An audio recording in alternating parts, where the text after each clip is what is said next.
Hello students, I am going to introduce light chapter.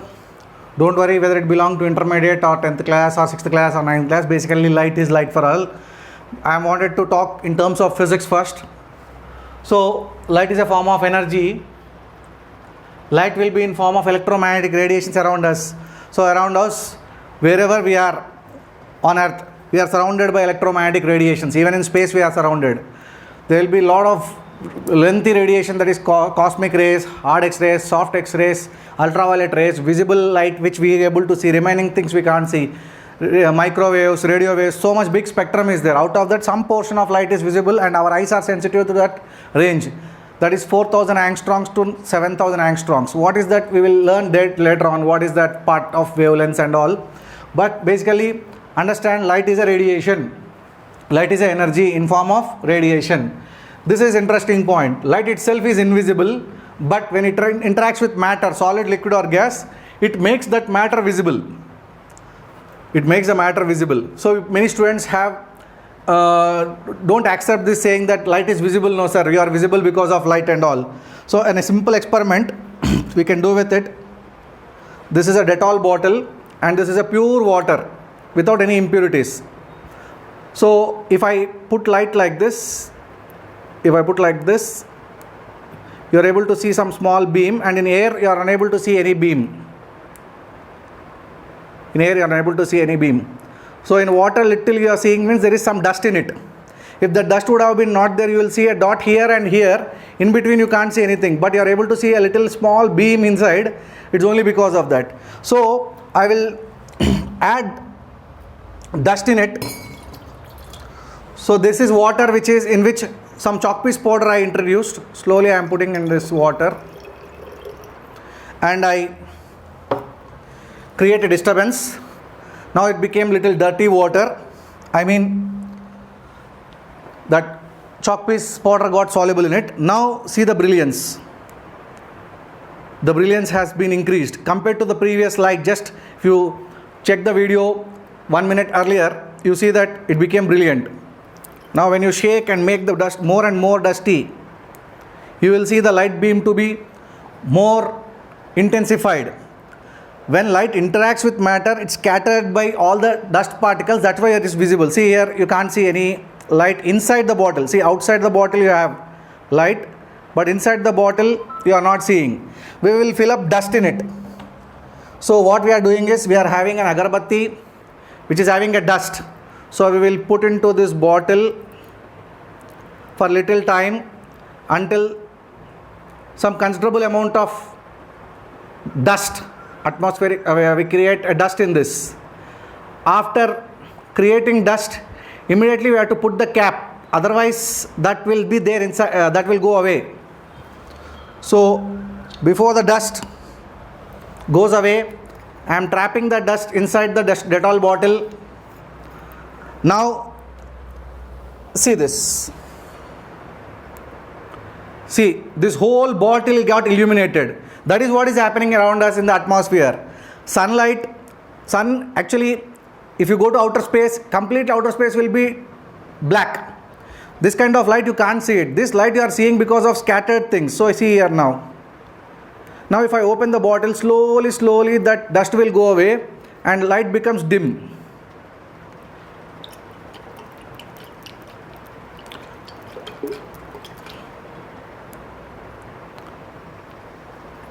It may take little time for all that dust to go away.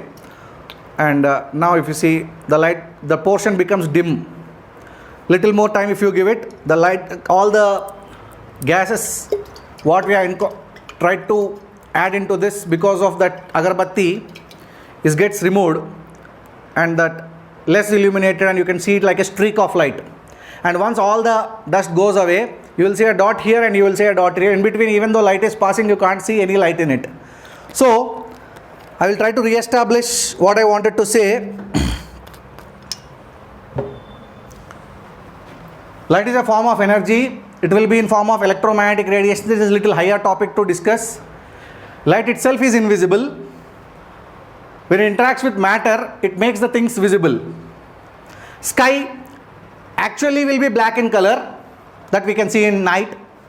but due to atmospheric refraction it appears blue. So the light from the sun, when it falls on some portion of earth, backside portion of the earth will be black. At that time it will be night. So in daytime I am talking. So when it interacts with the atmosphere, that kind of scattering what you have seen in the Dettol bottle now, because of that dirty air whatever, or the dust whatever we have filled, that kind of things will happen. In outer space, sun is like a bright dot. Now you are unable to see the sun because of a lot huge light and all. But once you go to the atmosphere, like how the stars appear like that, in sun also appears like a bright speck. This much of light, spreading of light, we will not see it. Next, scattered sunlight or light from a bulb. When you switch on some bulb, that illuminates our surroundings. That is not a light, that is scattered light. So the light comes and hits something and goes this side, goes this side, goes this side. Multiple gas molecules, multiple dust particles are available. When it hits, each of them get illuminated. So overall illumination is what we are seeing. So multiple reflections of electromagnetic radiations with atmospheric dust or gas molecules creates the brilliance or the illuminance what we are feeling in our daily life. This is the introduction part. At the same time, refraction of light also you can see it here. So when light moves from one medium to other medium, instead of, see it in water, in air it goes straight. In water individually it goes straight. See here, in air it goes straight. In water individually it goes straight. But when it goes from air to water it bends. When it goes from air to water it bends and bends towards the normal. When it goes from water to air, actually you are seeing, see here, upper portion you see. It bends away from the normal. And if at all you incline one particular angle called critical angle, light instead of going into air, it will come back into water. That's called total internal reflection. So anyhow, topics are going to come. I took the advantage here because I have every equipment available here. I have talked about it. So first point what I want to say is, if I make this water is very much pure, then if I incident the light, you will see one dark, bright spot here, in between you can't see anything. If you add some dust, kind chalk piece dust or that little Dettol, you add it into that pure water, that molecules get illuminated and that only you will see the streak of light. Now what you are seeing is because of that dirtiness what we have created. Next, in air also light goes straight, but once all the air, the dust particles are removed, you will not see the streak of light. You will see one dot here, one dot here. The visibility of that streak is appearing because of that. And once you add more and more dust, that single streak of light also will be invisible and this total becomes illuminated and full green color like a bulb you will see it. Next, when light travels in one medium it goes straight. When light travels in other medium it goes straight. Let it be in air it goes straight, let it be in water it goes straight. But when it goes from one medium to other medium it bends. It bends towards normal. When it moves from rarer medium to denser medium it bends away from normal when it moves from denser medium to rarer medium. Next, if you incident at particular angle which is greater than the critical angle, it comes back into the same medium. That is called total internal reflection. Very quickly, because introduction part is little difficult to handle. Once you go into one kind of mathematic kind of thing, step wise we can go ahead. But to convince the child regarding this is little difficult. So first point, light is a form of energy and that energy will be in form of radiations which are electromagnetic in nature. What is electromagnetic radiations? In almost intermediate second year, at the end of the course you will learn it. Presently just believe it. Light itself is invisible but when it interacts with matter, it makes that matter visible. Sky is actually black in color but due to atmospheric refraction it appears blue. In outer space, sun will be appearing like a bright dot. Scattered sunlight or bulb light illuminates our surroundings and this brilliance whatever you are seeing due to light, you can see me and all whatever things, that is all because of multiple reflections of electromagnetic radiations with atmospheric dust or atmospheric gases. This makes total thing bright. Many more experiments are going to come in future, but elementary introduction of light is this.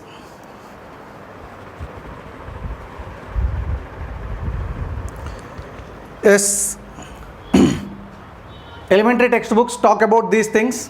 If I don't talk, you may feel that something is missing. Nothing like that. Light emitting bodies are called luminous bodies, like bulb, lighted candle, sun and stars. As per the definition, the bodies which can produce light or which will give light are called sources of light, are called luminous.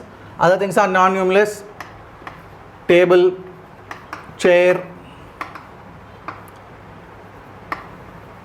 earth, moon. They will be visible only because of reflected light, but by themselves they cannot be seen. So in a dark room you can see these things if at all they are in lighted form.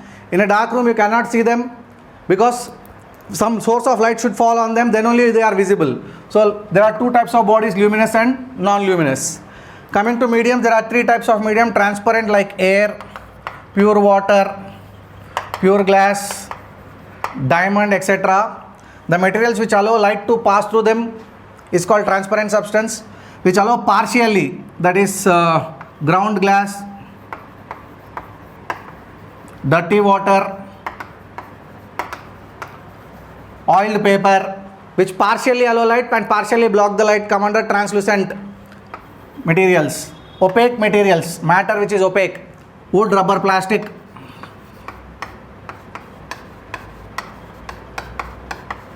And many more, which do not allow light to pass through them, are called opaque materials. Coming to this single beam of light, just now we had a laser beam.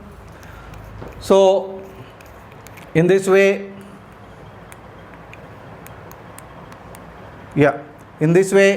light can be made into a single ray, that is called ray of light.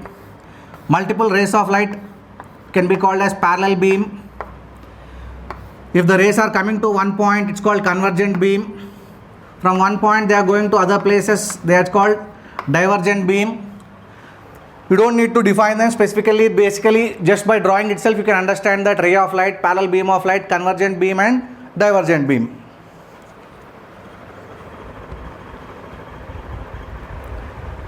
Yes students, as it's an introduction, without killing much of time, I am quickly going from one topic to other topic. In the process we have shadows and eclipses. This is also part of light at the introductory course which is required. So for shadow formation we need three things. One is light source which emits light. One is opaque objects which obstruct the light. One is the screen on which you see the shadow. So let us take one candle kind of small light, and there is a stone in between and there is a wall. So this stone, whatever is the shape that appears on the wall, that we call it as shadow. For shadow formation three things are required. Now if at all you have, instead of candle kind of thing, if you have tube light kind of thing, from center rays are going like this, from the edges rays are going like this. So there is a small portion which is completely blocked. There is other portion which is blocked but not completely blocked. So the center portion which is completely black in color we call umbra. The remaining shadow which is little brighter is called penumbra. Coming to eclipses, solar eclipse and lunar eclipse, there is nothing called Rahu, Ketu, anything. So here sun is there, earth is there, moon will be rotating around, revolving around earth. In the process, if moon comes in the middle, sun rays are blocked by the moon. Here to this place, the people in this place of earth, this portion of earth can't see sun. So that for a little time it happens, after that moon goes away, therefore again they can see it. This kind of eclipse we call it as solar eclipse. If it completely blocks, then it is complete solar eclipse. Now the moon which is revolving may go the other side. Sun rays has to go there. Just now I told sun is self-luminous, moon is non-luminous body. Moon shines because of sunlight, but the light on the moon has to fall by passing through sun, by passing through earth. Earth is opaque object, so I don't allow light to fall on moon. So when light don't fall on moon, no light, reflected light will come onto the earth. So for this portion of people who are there, earth blocks sunlight which is falling on moon, so it is a lunar eclipse. Moon cannot be seen. That's all. It took 1 minute for me to explain, that's why I took this and I am giving comprehensive explanations. Many times I see children to be copying some internet images and they will be doing some things, and when they ask project, they will go to Ramkot in Hyderabad, there is a place there, they will go and purchase some equipment and all. You can create very simple image like this. So this is your sun and this is your earth and this is the moon. So just you have to plug it in, and this light when it falls you can show some dark patch on the moon. This moon comes in between. This moon will be revolving around earth and earth will be revolving around sun. So when moon comes in the middle, you can show that when even light gets illuminated, some portion becomes black. So For this purpose, you don't need to purchase anything. 2 balls and 1 bulb is sufficient. Why I am showing this? Because I don't like you to get copying the projects or going and purchasing the projects done by somebody. With very simple 2 balls, which are very cheap, and this 10 rupees bulb, with that project is ready. You may think, sir, it is not interesting project. Yes, but you are done on your own. You are explaining the things, and lot of population still believe that eclipses have something to do with Rahu Ketu kind of thing. With a simple explanation, if you can make them understand this, what else you want? I am not saying that you are not supposed to do big projects. Definitely do it when you get your own interest, when you take up that project. For example, you want to start a restaurant. You make a project, how many restaurants are there in Hyderabad, what is their sale lead, and all many things, you plan it. That's a different issue. If you are making a science project by copying or purchasing, it has no meaning. You take up your textbook, you see all the experiment, you see all the activities, whatever is possible from your textbook, you create it.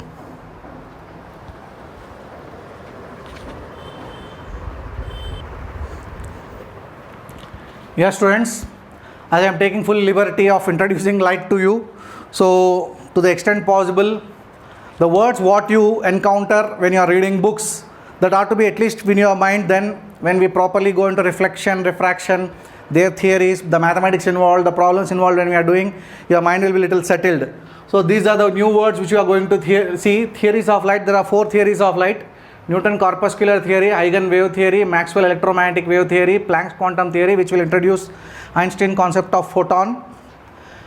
Light exhibits this phenomenon: rectilinear propagation of light. Light travels in straight lines. Even with a laser beam, you can show. You do not have 3 cardboard experiments, something they tell it. Okay, you try to do it, there is no problem, but that's a different issue. Reflection, refraction, interference, diffraction, polarization, photoelectric effect, and Compton effect. When you are experimentally doing something, some phenomena it is showing, then to answer that, theories are put forward. So first important point what I need to understand is scientific spirit. The base difference between science and belief is personal, science is common to all. Once a good lecturer, my friend, I don't want to tell the name, he's a chemistry teacher, he told that you believe science, we believe God. There is no question of believing science. If you pray to God, different people may get different things, but once it is been told that a rarer medium there is a denser medium, and if you send light, always it bends towards normal, refraction occurs. If it all is been told long back, 400 years back, now also if you try it, you get that. So there is nothing as such called belief. It is experimental evidence will be there. So science has nothing to do with belief, first thing. Second thing is scientific spirit. This says, for example, in cricket game, once two teams are playing, obviously only one team will win. So before starting of match, we know that only one team is going to win, whether one will or the other.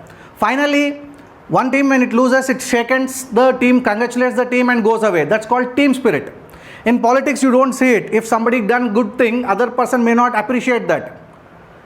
So say, in science, there is something called scientific spirit.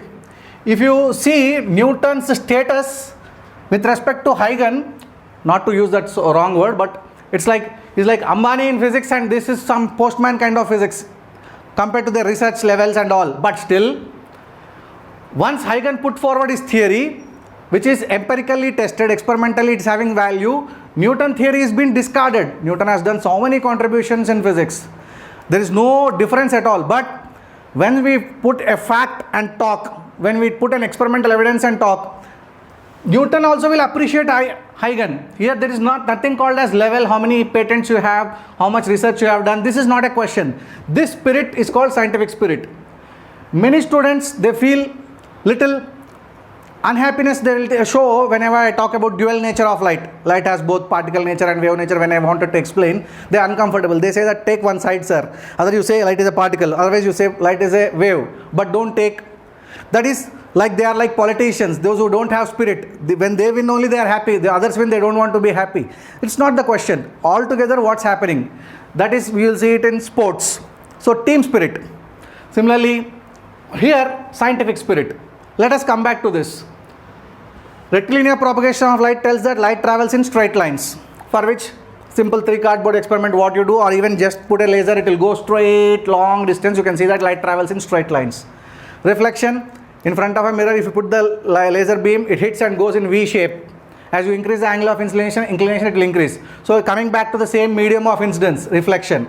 Refraction, it goes from one medium to other medium, one transparent medium to other transparent medium, there it bends. Interference, when two sources of light are very close to each other, and if the room is completely dark and through the slits light pass, they will interfere. So you will get one alternate dark and bright patches. That's interference pattern. What is it in detail? You will learn it when you take physics course as your primary course. Next is diffraction. Diffraction is a pattern. Now you can see it here. This kind of a pattern what you are seeing on the board, I don't know whether my camera is able to catch it or not. This pattern is called diffraction pattern. Here in front of this laser beam, a spider web is being kept like a jali. Like so light travels and bends like this, light travels, bends like this, light travels, bends like this. So that many features you will get it. That pattern is called diffraction.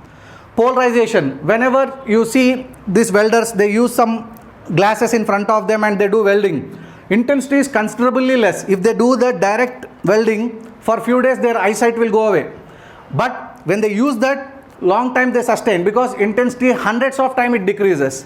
So that phenomenon exhibited by light is called polarization. There will be several reasons we will discuss. Photoelectric effect, when light falls on some light sensitive metals, cesium kind of thing, that emits electrons that can be captured and can be registered as a current. That is photoelectric effect. Compton effect, light passes through matter, its wavelength gets increased. There will be some sophisticated equipment, lakhs and crores of rupees cost equipment. With that we understand that light wavelength incident was different and light coming out is different. Its energy is partially lost. Who has taken that energy? That all concepts are learnt in Compton effect. So when Newton put forward his theory, with this he could explain only three things. Rectilinear propagation, reflection, refraction. When you take something as a particle like a ball, you throw straight, hit and come back, hit and go with lower speed. These things can be explained. But these corpuscles, which are massless particles told by Newton, came out to be, after a long time it came out to be a nuisance, and massless particle theory has been condemned. Huygens put forward his theory, he explained these three things. Apart from that, he explained interference and diffraction by taking waves. In waves, two particles collide, they have to remain there. But in waves, two particles collide, they can destroy each other and create a darkness, and two waves can collide and create a brightness. That has been accepted in wave theory, not accepted in particle theory. So Huygens wave theory could explain these three plus two. But Huygens couldn't explain polarization. Why light intensity is getting reduced, for which longitudinal waves proposed by Huygens was condemned by transverse wave theory proposed by Maxwell. So polarization makes electromagnetic wave theory more acceptable. Then comes quantum theory. So they accepted the dual nature and they consider light to be in form of packets, wave packets called photons, and that theory could explain the remaining. So here now question is, taking one side is not possible. When you are trying to explain what's happening there, explanation point of view, when you go, each of them has their own advantages. We have to take the advantages into account.